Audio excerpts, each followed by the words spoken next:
This is Reverend Don Lewis coming to you from the beautiful metaverse, and more specifically from beautiful Danville, Illinois. And this is Midday with Reverend Don. Welcome. And as you know, if you follow Midday with Reverend Don, you can type your questions or comments into whatever platform you happen to be watching on. If you're watching live, and they'll show up here in our chat room and we can talk directly. And this week we're continuing our look at classic horror tropes and the history and folklore behind them. And today we're going to talk about mummies. And I guess we will start by talking a little bit about what mummies are.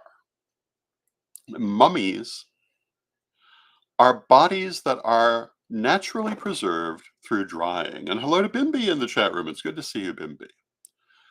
Natural mummies occur all the time because they're preserved by particular circumstances, usually regarding dry soil, dry conditions, sometimes in extreme heat, sometimes in extreme cold.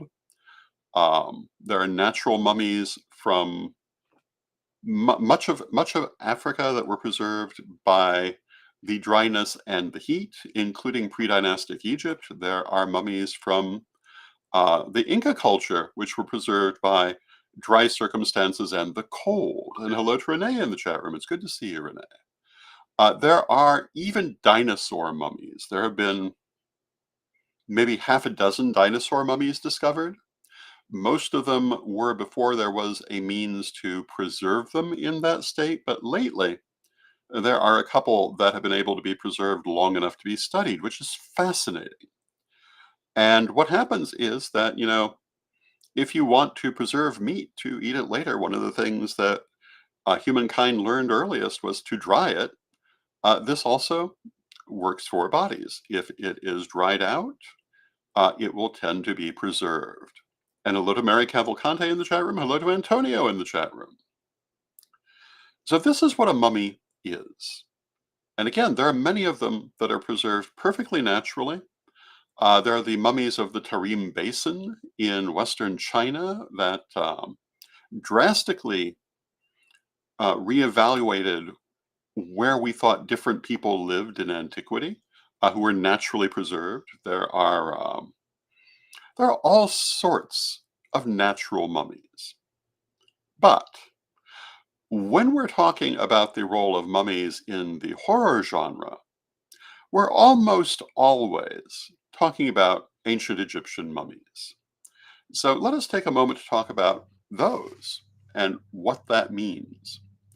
And in ancient Egypt, they had a highly developed culture around the ancestors, the tomb, funeral rites. Hello to Mary Hawk in the chat room. It's good to see you, Mary. And part of that included, whenever possible, preserving the body through intentional mummification. And this occurred because they saw how this happened naturally, and they decided they wanted to learn how to mimic this um, intentionally. And hello to Steve in the chat room. It's good to see you, Steve. So if you look at the history of Egyptian mummification, it begins very simply. And if you look at early Egyptian tombs, often you've got skeletons like you'd have anywhere else. But the mummification science begins fairly early, and it went through a number of stages. Early on, they wrapped the body in layers of resonated linen, which created a hard external shell. And the body went right ahead and decayed inside that, but you had a surprisingly lifelike exterior. And if you get to see any of these that survive, they're really evocative of the people that they are representing. It's possibly your only real chance to see them as they looked, because they were at great pains to make the person look as they had looked. Now, later they learned how to actually dry out and preserve the body. And at that point, the mummy on the outside no longer looks like the person. And they would start to put a mask on the mummy, and they would create an anthropoid coffin, which contained the person's face. In the very latest period, it would be a painting rather than a sculpture. And in certain periods, they even had what are usually called reserve heads that were additional portraits of the deceased put into the tomb for reasons that are unclear. They may have been intended as further ways of memorializing their appearance in the belief that the spirit was tied to this kind of depiction. Um, Certainly, throughout most of Egyptian history, tombs had portraits of the deceased for the express purpose of receiving ancestral offerings, which was vitally important in Egyptian religion. And I remember when I was studying artwork as a child, they always talked about how Greek and Roman portraiture in particular, showed people as they looked. Egyptian portraiture was very idealized, but we now know that there are lots and lots of Egyptian portraits, even from very early periods, that are apparently very close representations of the people. They did tend to idealize the body quite often, but they were very, very more faithful in reproducing the face than was once thought. The other thing about Egyptian artwork is that most people are familiar with the Egyptian stone sculptures because that's what mostly survives. But they also worked extensively in wood, which was much rarer and more expensive actually at the time. But if you look at Egyptian wooden sculpture, it's much more lively and much more realistic. And there are some wonderful portraits of people that have survived, both in wood and in stone, and even in painting. For example, the great Queen T, the wife of Amenhotep III and the mother of Akhenaten, is instantly recognizable in most of her portraits because she had certain very specific features that in most cases were reproduced in her portraits. Not in all of them, but in most of them. And hello to Janet in the chat room. So the Egyptians had this desire to preserve what they looked like, mainly because of their veneration for the ancestors and their increasing reverence for history. And this is a lot of where that idea of mummification came from, and they developed it to a master art. Some Egyptian mummies are extraordinarily well preserved, and this this art spread far beyond Egypt. One of the other interesting places that you find mummies are the Canary Islands, all the way out past Spain. And although they're not exactly like the Egyptian mummies, there are some surprising similarities that suggest that at some point that there may have been some teaching going on. And so, though we really mostly only see the mummification of this kind in Egypt, there were apparently some other places that were doing it too, that we have less knowledge of. Um, and of course, it was also certainly being used in Ethiopia, probably other parts of Central and North Africa. But that's what an Egyptian mummy is. Um, Now, in the horror world, an Egyptian mummy is this, but brought back to life in some means. And Egyptian religion was very big on the idea that life did not end at death, and that the soul would go forward. And there's not universal agreement on exactly what they meant by that. You'll hear a lot of people tell you that they believe the body must be preserved for that to happen, but that's obviously not quite the case. Um, that certain things had to be done, and yet we see plenty of cases where they were not done, and yet they still seem to have believed, yes, they will go forward. So I think some people take certain things overly literally, but this was the idea that um, after death, the soul would go on. And early archaeologists took this in a very literal sort of way, which then found itself in the horror fiction world. So when we talk about mummies in horror literature and fiction, it's almost always Egyptian mummies that have been brought back to life. Although, if we have time, we'll talk about the major exception to this, which is the notorious Aztec mummy. But we'll return to that if we have time. And I've often said that my very favorite film, not just horror film, but film, and particularly horror film, is The Mummy from 1932, starring Boris Karloff and Zita Johann. And this is the very first, I believe, the very first mummy film, certainly the first significant mummy film. And it has the distinction of being one of the best metaphysical films ever made.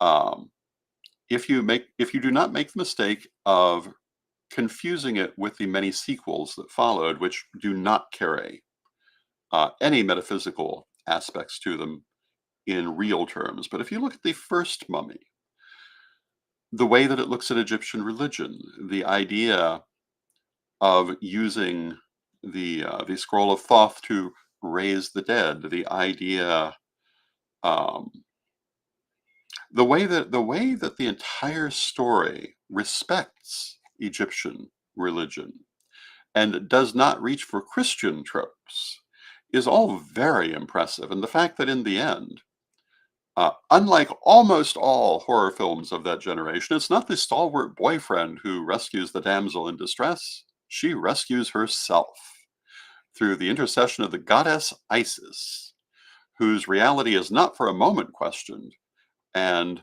um, restores order to the world as Isis was in the want of doing. And I've always found that to be an incredible sequence of events for a movie from 1932. Certainly not alone, but more than any other that I know of. And I highly recommend The Mummy from 1932 to anyone who enjoys either metaphysical films or horror films, and provided you understand it's from 1932 and it does suffer from the technical limitations of the time. But, in some ways, they actually add to it. The lack of some of the sophisticated techniques used in later generations, in some ways, I think adds to the suspense of the film. And hello to Zane in the chat room. It's good to see you, Zane. Of all the mummy movies ever made in Hollywood or elsewhere, none, in my opinion, compares to it. Certainly not from a non-horror perspective, but simply a metaphysical perspective. Now, there are some other entertaining mummy horror films, but I'm not going to really go into them. I'm going to talk a little bit about how these things came about. And long before mummies became a staple of the horror film, they were a literary figure. And to the best of my knowledge, the very first appearance of this trope is in the story Some Words with a Mummy by Edgar Allan Poe. And hello to Steve in the chat room who says, love the old horror films. I do too. By and large, they're better than the new ones because they didn't rely on the special effects and actually had to focus on creating a sense of suspense and so forth. Modern films sometimes do that, but they often feel like they don't need to because they can go to gore or what have you instead, where the old films could not. But Some Words with a Mummy by Edgar Allan Poe was published in 1845, and that's how far back the revived mummy trope goes. And the narrator of the story is invited by a doctor to witness the unwrapping of a mummy at a private party, which was a common thing in the 1800s, believe it or not, in a certain segment of society.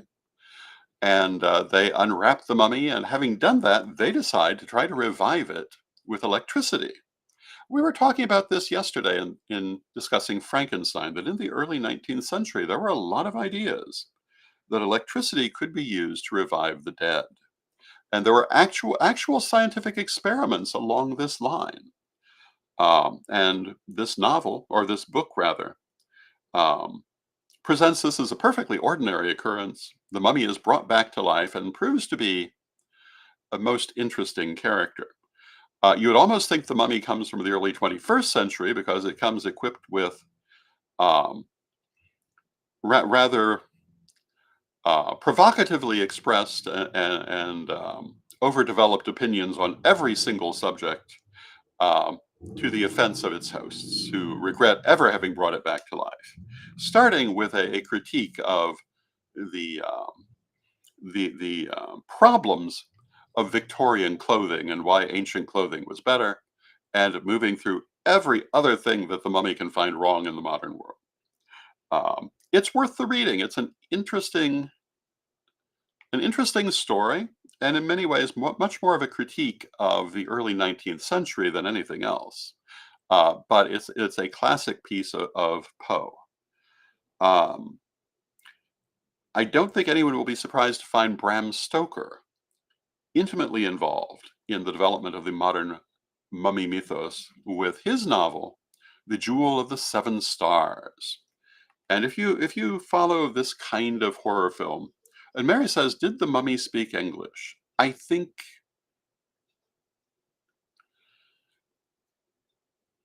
think it did, but I don't remember exactly how they handled that. I don't know if it quickly learned it, or I don't remember how they dealt with it. But um, that's a very good question, and the story is not that deep. But yes, the mummy effectively spoke English, at least to the reader. Um, the Jewel of the Seven Stars. If you follow this kind of film, you've seen, in all likelihood, at least one film either directly or partly based on the Jewel of the Seven Stars. Even The Mummy from 1932 is partly based on the Jewel of the Seven Stars, but drastically different. The Jewel of the Seven Stars is the story of an ancient Egyptian female ruler who was highly skilled in magic and arranged um, to be revived through the use of the jewel in the title and in a magical ceremony, and they end up reviving her, and she basically goes on a chaotic killing spree or something to this effect. It's been made into a movie several times, and it does, however, also include, as I recall, um, that idea of reincarnation that runs through so many of these. And the story, a better discussion of the story is that she is reborn as the daughter of the archaeologist who finds her tomb. The ritual is to revive her spirit, not her body, into this new incarnation. And if you think about it, that's basically the plot of The Mummy from 1932 and the vast majority of all of them. And hello to Jade in the chat room. So when we look at the mummy genre, it almost always also heavily deals with reincarnation. Um, Even the Tom Cruise mummy, not Tom Cruise, the Brendan Gleeson mummy. Well, I believe there was a Tom Cruise also, but if we look at the 1990s mummy, reincarnations right there in the middle of that too. So these two things apparently go together in most work. Well, every working I can think of this genre, in film, if not always in literature. Um, should be noted there's also an interesting mummy story from Arthur Conan Doyle, um, which is basically mummy revives and runs amok, but at the local college. But these are some of the things you find in the mummy movies. One of the things that's interesting, however, in my opinion, I talked about this a little bit with The Mummy from 1932, is how often ancient Egyptian religion plays a major role in the story, which of course you'd expect it would. Um, and in some of them, it is kind of set opposite of Judeo Christianity and in a bad way. In others, it's shown as being legitimate and superior. And it's very interesting to see the different ways this is handled. Um, like I say, in all of the mummy movies from the 30s and 40s, the efficacy of the ancient Egyptian gods is fully upheld because in all of them, the Egyptian deities are what bring about the resurrection. One of the things that I always found very interesting in the sequels to that 1932 mummy is that they had the idea of an ancient priesthood of Karnak still existing and being responsible for repeatedly bringing back this mummy. I always thought that it was kind of an interesting thing to put in. Not something that is there, to the best of my knowledge, but an interesting thing to put in. Now, I mentioned there's one major exception to the dominance of ancient Egyptian mummies in in cinema, and that is the famous or infamous Aztec mummy. And I believe that the last mummy movie of the modern franchise also had Mongolian mummies or something to that effect. I did not watch that one. I can't really speak to it, but the Aztec mummy is a classic. And there are sequels like um, I think it's the Aztec Mummy meets the Wrestlers. This is a B movie extraordinaire. If you like B horror movies, the Aztec Mummy is a movie for you. It takes the idea of the ancient Egyptian mummy story and transplants it to Mexico and is a product of Mexican cinema. And instead of the backstory flashed back to ancient Egypt, it's flashed back to the Mexica Empire. And I always found, well, with all of these, I always found that part the best part of the offering. And is it well done? Well, it's certainly it's not badly done when all is set, all is put into it. The movie itself is definitely a B movie, and the sequels even more so. But that's not always just a detraction from from this kind of movie. I find personally that I really quite enjoy B horror films. So we have the Aztec Mummy, and it was followed by a variety of sequels, including The Curse of the Aztec Mummy, um, which is also the one that I was referring to because it involves a wrestler superhero known as El Angel, um, and the Aztec Mummy versus the Robot. And if that doesn't say B movie all over it, I don't know what does. But if you like that kind of thing, they're interesting. Um, and most English language mummy films, certainly mostly, don't rise above the B movie level. The Mummy from 32 certainly did. The revival in the 90s did rise above this. And but the big difference between the Mummy of 1932 and the Mummy of what was the year for the Brendan Gleeson Mummy? Brendan Fraser Mummy. I beg your pardon. 1999. And what can I say? I watched more Game of Thrones. But the Brendan Fraser mummies were started in 1999, and it's an entertaining film. I watched it. It had some interesting things, but what it doesn't have is any archaeological accuracy at all. It has things like flesh-eating scarabs and other nonsense. Although the idea of flesh-eating scarabs was something the ancient Greeks believed in, it has no relationship to reality, and certainly had nothing to do with ancient Egyptian beliefs about scarabs. Um, Whereas the 1932 movie was very much respectful of archaeology and ancient Egyptian thought. The only place in which it differs from that is it made the princess, it gave her the name Ankhsenamun as the daughter of Amenhotep IV. Probably because they thought people would recognize that name, because, of course, that was in reality the wife of the famous King Tut, Tutankhamun. Um, and she was a very real person, very different from this fictional character.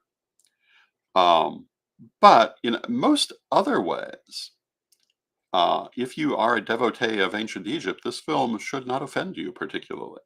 Might even make you feel pretty good. When the obligatory elderly monster hunting doctor has to come up with an amulet to protect the stalwart young hero, he doesn't give him a silver cross. He gives him a silver amulet of the goddess Isis. And I always thought that was, as a pagan, I thought that was very inspiring. And it's a very interesting movie. It also makes some very interesting points about reincarnation. One of the sad things that happened in this movie is that Zita Johann decided not to renew her contract with the studio after making the movie, and therefore they cut out a number of her scenes involving reincarnation. Originally, there was a series of flashbacks in the flashback scene where, in addition to her life in ancient Egypt, she also sees her subsequent incarnations, or maybe it's somewhere else in the film. They removed it; it does not survive. Only a few photographs of it survive. But it talked in much greater detail about the film's take on reincarnation, and the whole message in the end of the 1932 Mummy is that temporal immortality is not desirable by comparison to reincarnation. That even after he had reawakened her spirit in her reborn body, the princess still did not want temporal immortality with him. She wanted to go on reincarnating. She had grown, she had changed, and she felt this was the way to go. She wanted him to join her in dying and be reborn, rather than her joining him in going on forever.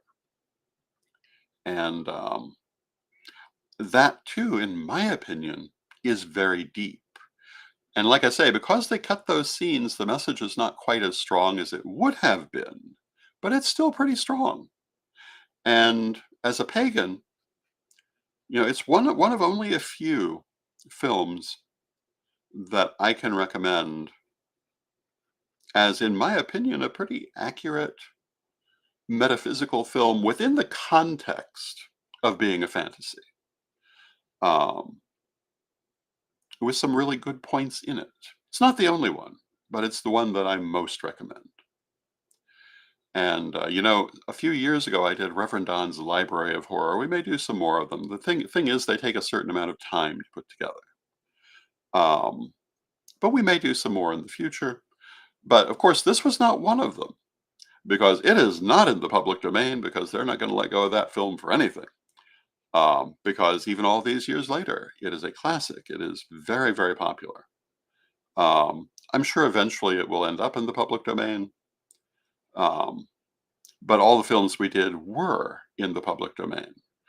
Another film that we did was called The Ghoul, also starring Boris Karloff, and also revolving around ancient Egyptian religion, and also overall pretty respectful to ancient Egyptian religion, um, which I, again, find very interesting. But as you know, if you're familiar with the history of metaphysics in the 21st century, Egyptian pagan revivalism was very big in the first part of the 20th century.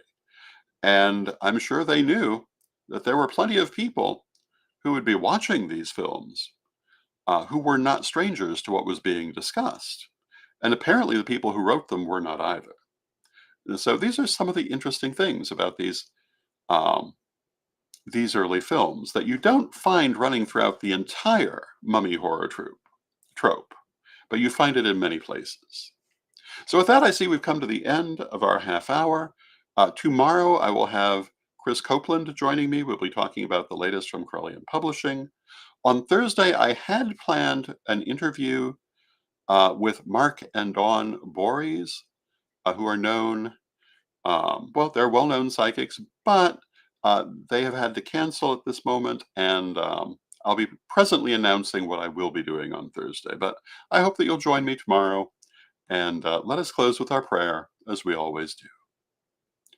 Divine Mother Goddess, Divine Father God, beloved ancestors, we thank you for all that you do for us in our lives, and we rejoice in your presence in our lives, and we ask you to help us as we go through life, to find the good things, and to make every situation better than we found it. Help us to lift up others whenever possible, knowing that they still will be who they truly are, but let us be our best selves.